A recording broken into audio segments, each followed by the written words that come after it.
don't need a high-end designer or a lot of money to get a luxe look. Be your own interior designer. This is Affordable Interior Design, the podcast. Here's your host, Betsy Helmuth.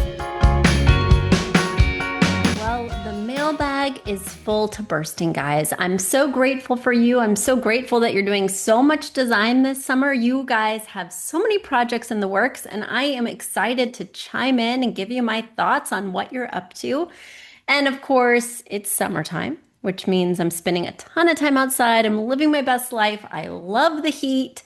I love it that we no longer have to wear coats or even jackets. Of course, I have to take one whenever I go to a restaurant or anywhere indoors because it's freezing. But this is my time. And yet somehow I still find time to watch shows at night. I still cuddle up under the covers. I still wear the same fleece onesie, and I still spend between 10 p.m. and 2 a.m. watching shows, doing design work, and sort of living my best life. Today, not only am I going to answer one of your design questions, I'm going to talk about a show that has completely changed course for me. I went from exclusively hate watching this show and watching it so that I could look at beautiful outfits and make fun of silly dialogue to now being riveted by this show and trying to anticipate storylines with my husband and insisting that we watch it the day that it drops so I avoid spoilers. I mean, it has transformed for me. The show I'm talking about, HBO Max's Gilded Age. But we'll get there. We'll get there in good time. First things first, you have design questions for me and I have answers. Without further ado, let me dig into the mailbag. A fellow Connecticuter, a fellow nutmegger, has a question for me. Lindsay from Connecticut writes, "Hi, Betsy. I love moving to your podcast. I just moved into a new apartment, upgraded from a studio to a one-bedroom. I've rearranged the furniture in the living area several times, but I just can't get it to look right. I'm sure it's because I don't have enough or the right scale furniture, but I can't splurge on anything new just yet. I'm also having a hard time defining my style and my color palette. I know that I like the Gabbeh rug that I'm including in my pictures, but I think too much of that style might make the room look too masculine, and I can't put a rug anywhere else in the apartment because of the high pile carpeting. Any advice is appreciated, and in the meantime, I'm going to keep tuning into your podcast. Thank you." Well, Lindsay, thank you so much. You've probably heard, but this is our 10th year on the air. I can't believe it. I cannot believe I've been podcasting for 10 years, nearly 500 episodes, and it's thanks to listeners like you that I have topics to talk about every week. Additionally, that this podcast never gets old and that we have grown and grown. So please spread the word, tell your friends. I'm so excited that you are here with us. I'm so excited that you listen week after week, and I'm so excited that you're right next door. Who knows? You know, we have a lot of apartments in my town and the town next. You could be literally a stone's throw from me, Lindsay. All right, without further ado, let's look at these images and describe what you've got going on. So yes, there's thick, plush wall-to-wall carpeting throughout this space. Now, this is a layout I see a lot in New York City apartments where the living room is somewhat of a U shape. And when I say U shape, I mean that it's kind of an open concept living and dining. When you enter this space, you're entering, if we're looking at a clock face, at say 5 o'clock. Straight ahead from you is a hallway that perhaps leads to the bedrooms. And as you turn towards 6 o'clock, or as you look towards the left, you're looking at the living area. And as you move down the long living area, adjusting up towards 10 o'clock is the dining area. And that's kind of an open horseshoe. Now, at the top, at 12 o'clock, there's a galley kitchen. And the galley kitchen somewhat protrudes into the living space. And it kind of makes a perfect wall for the TV in most cases. In New York City, that's usually how I crack this nut. In your case, however, you don't have a full wall behind the couch, which would be opposite the TV at 5 o'clock. Instead, you have a pony wall because that is the staircase, the wall that's kind of blocking the staircase that leads downstairs to the entryway. So that is something different than what we normally see in, say, a New York City apartment. There's not typically two levels. Okay, so I hope I've described this space well enough for those of you listening. And of course, those of you watching along on YouTube, you don't need me to visualize. You can see it right there. If you want to check us out on YouTube, go to Uploft Interior Design on YouTube. That's the channel, and you'll find it right there. So, this piece that kind of protrudes into the space that's allowing for that stairwell, that pony wall, if you will, is an additional challenge in the space. But what you were primarily asking about was not necessarily the layout and more about the style. And we really have a blank slate. Not only do we have just gray neutral carpeting, but then we have like a creamy, cool white wall. We have a cream color leather couch. We have cream curtains that are potentially covering up a sliding door that's off the dining area. Not completely sure, but I'm guessing that's what that is. And there's really no color. There's very little in terms of artwork. And I'm being generous by saying very little because I think I might see a mirror in the hallway, but that's it. We really have free reign to do whatever we want in this space. Now let's get back to your question. As I was saying, we have to take this back. Now, looking at your email, the one thing we know for sure is that you like Gabbeh rugs. Now, let me explain what a Gabbeh rug is for those of you who may not know. So the definition is in Farsi, raw or uncut. And this is a rug with kind of a hand-woven Persian feel. It typically has a thick, coarse pile, typically geometric designs, oftentimes scenes from nature or some kind of narrative. It looks somewhat tribal, and it looks like it's kind of using natural dyes, that more earthy type color palette. And the one that you're telling me or showing me that you like, that you've used in the kitchen as a runner, definitely almost has a Southwestern feel in terms of its color palette, using rustic reds, kind of a russety red brown that has that ombre to the warmer type burgundies. It's got this goldenrod color. It's got some kind of earthy gray beiges that seem to go really nicely with the carpeting in terms of pulling out that cool color. But this is just a runner rug in your kitchen. In the dining room, you have something much more traditional or even transitional. It seems to be like a Persian style rug that's got a very traditional pattern with medallions and a border, and it does seem to pull from those grays as well. Now, I think you're all over the place here in terms of style. You've got a mid-century modern circular dining table. You've got this very traditional type coat rack that's made of wrought iron and has lots of filigrees and curves.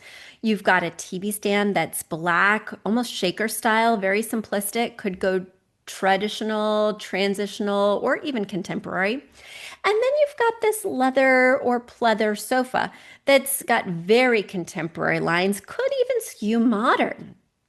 Then you've got this lamp that I'm recognizing from Pottery Barn because I use it quite often.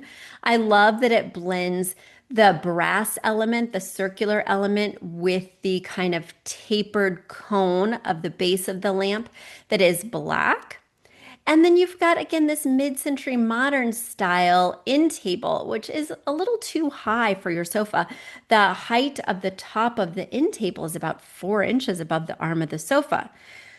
For all these reasons, I can't peg down your style. No wonder you can't peg down your style. I know you can't afford to buy new things right now, but when you are buying furnishings that are going to fit into this scheme, the very first thing we need is our two-word phrase. So you got to dial this way back. Now, when we're looking at a space like this, when we're looking at a person like this, Lindsay, you seem to appreciate lots of different styles. What you need to do is you need to go find inspiration images, because piece by piece, you're liking all sorts of different things.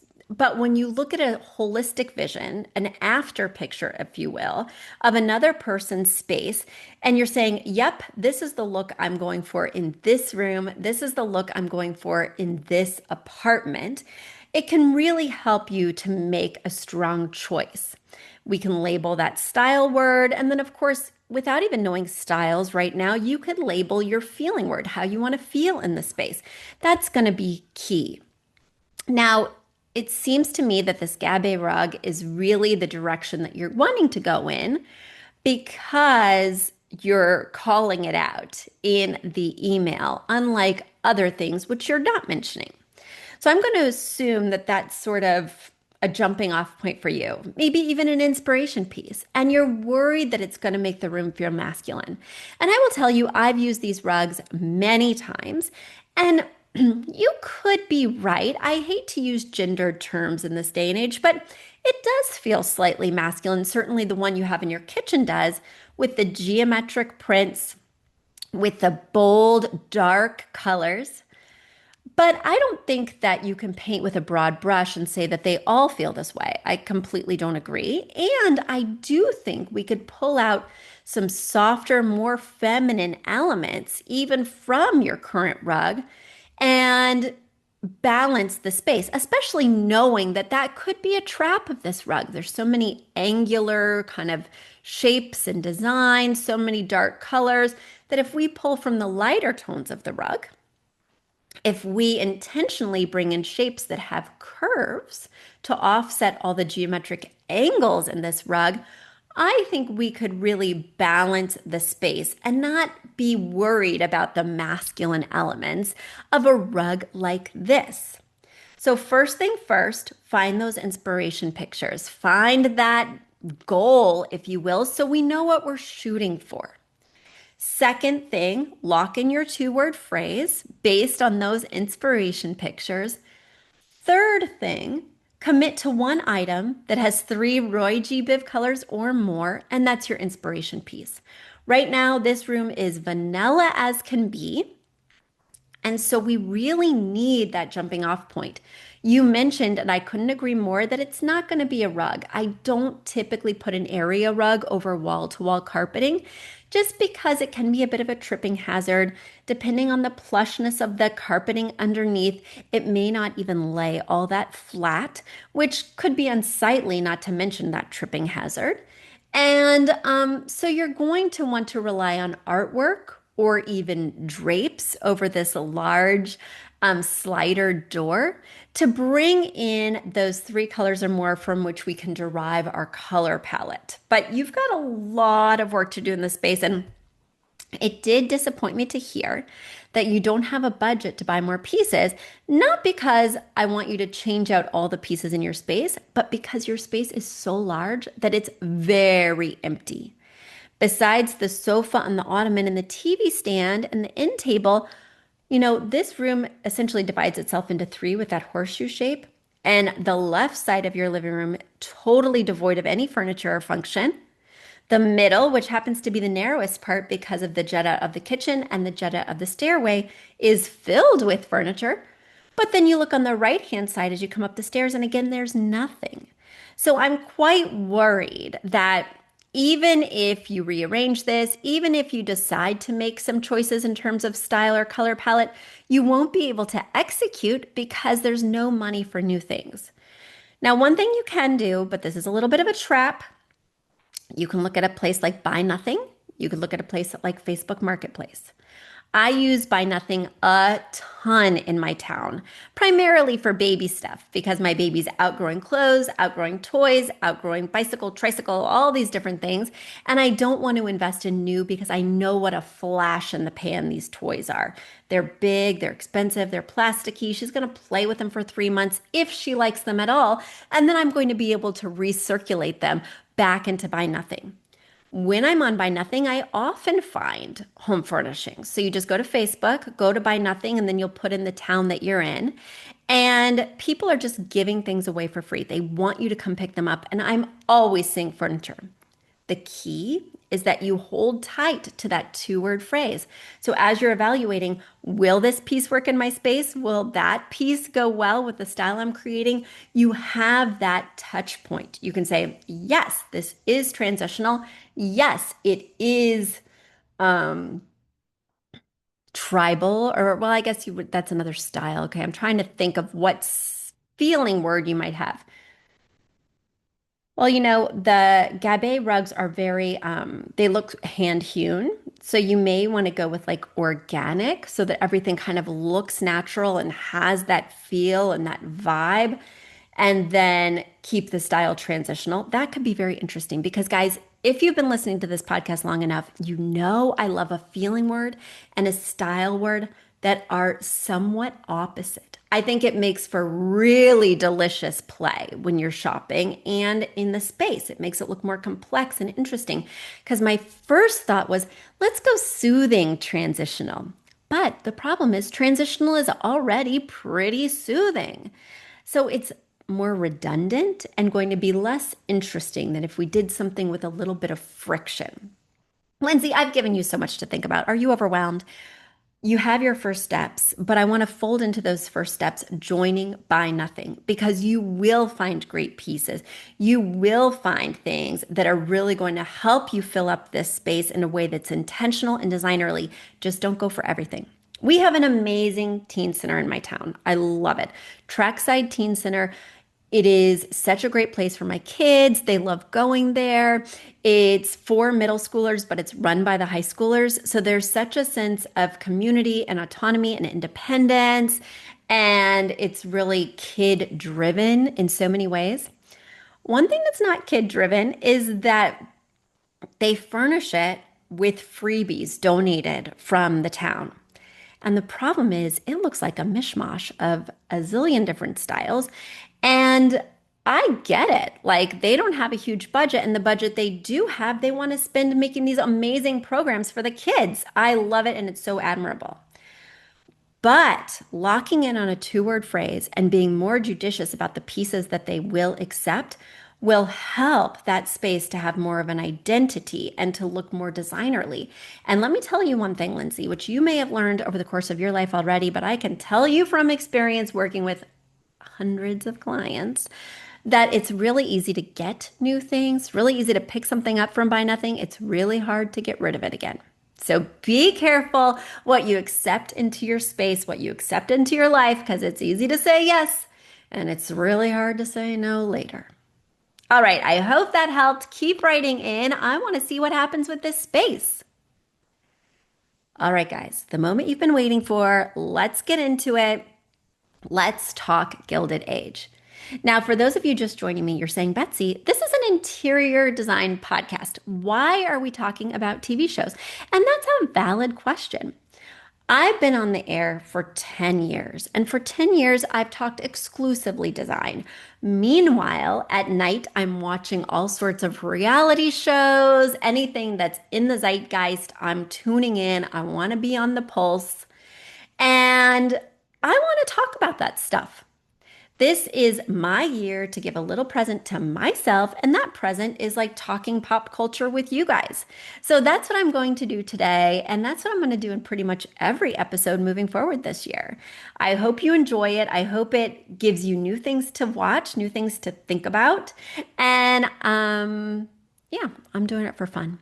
If you want to give me a birthday gift, which I would really appreciate, the best gift you can give me is heading over to Apple Podcasts, Apple, like iTunes, and leaving us a 5-star review. A 5-star review is the best way to help people discover our show, to keep us going for another 10 years. So please go over there. 5-star review. Of course, you're going to subscribe. Of course, you're going to like the show. But that review is critical to our growth and longevity on the airwaves with you. Okay, Gilded Age. Now, for years, I watched just for the beautiful sets.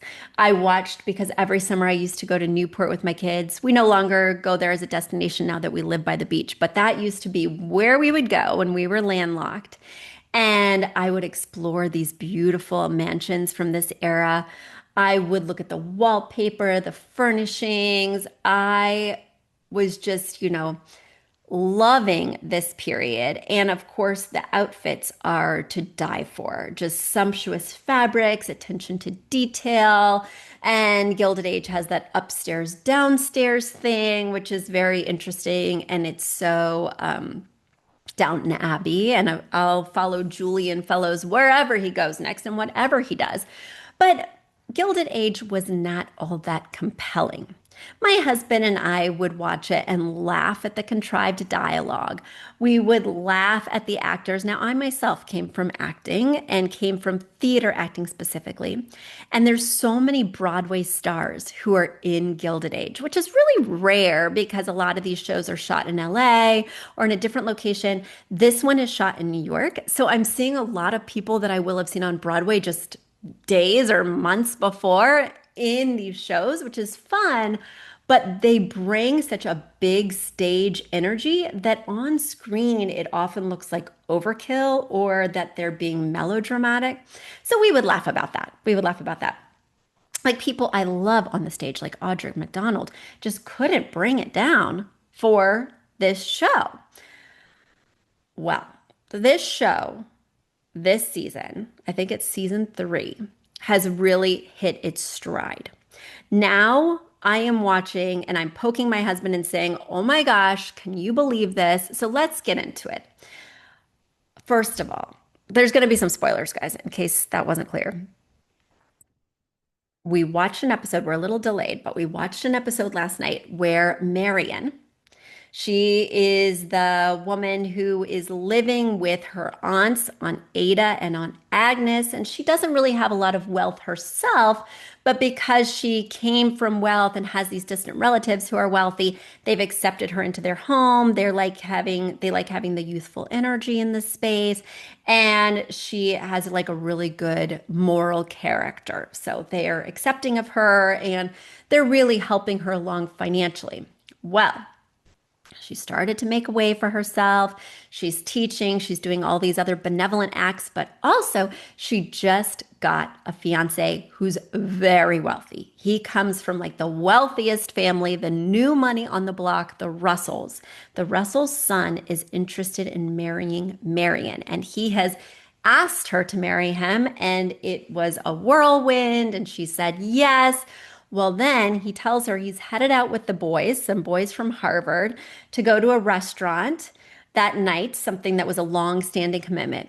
Instead, he celebrates a recent patent that he and one of the servants got, Jack. He goes and takes Jack to a house of ill repute, a brothel. And they're celebrating there, meeting up with some friends there.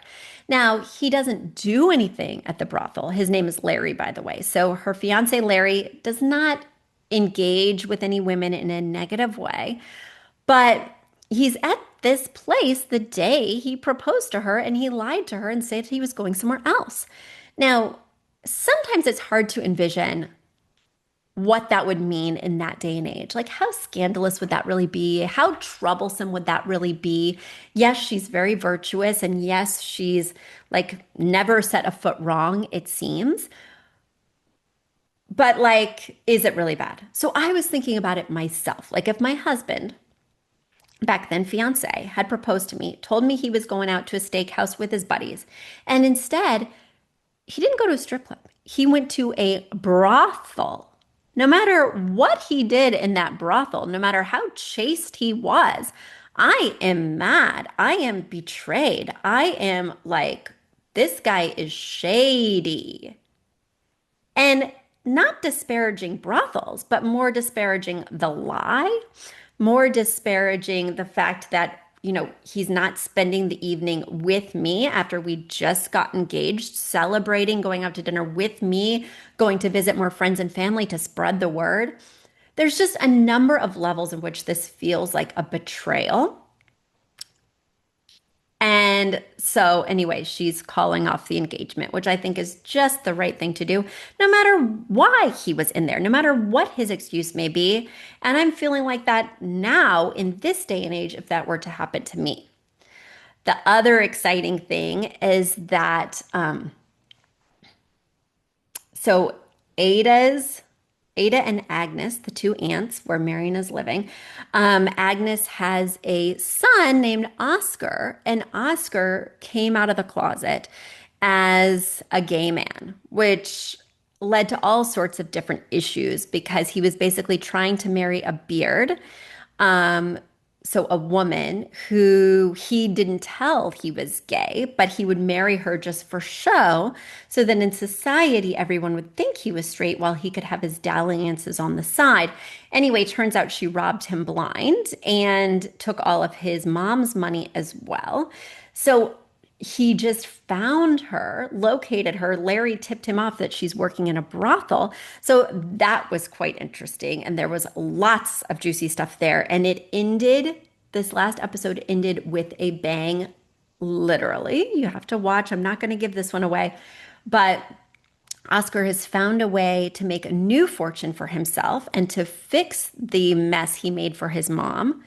And all of a sudden, it might all go away in one quick flash that they showed just at the end of the episode. It's obviously really badly done CGI, but I'm in here for it. I'm going to watch all the way through.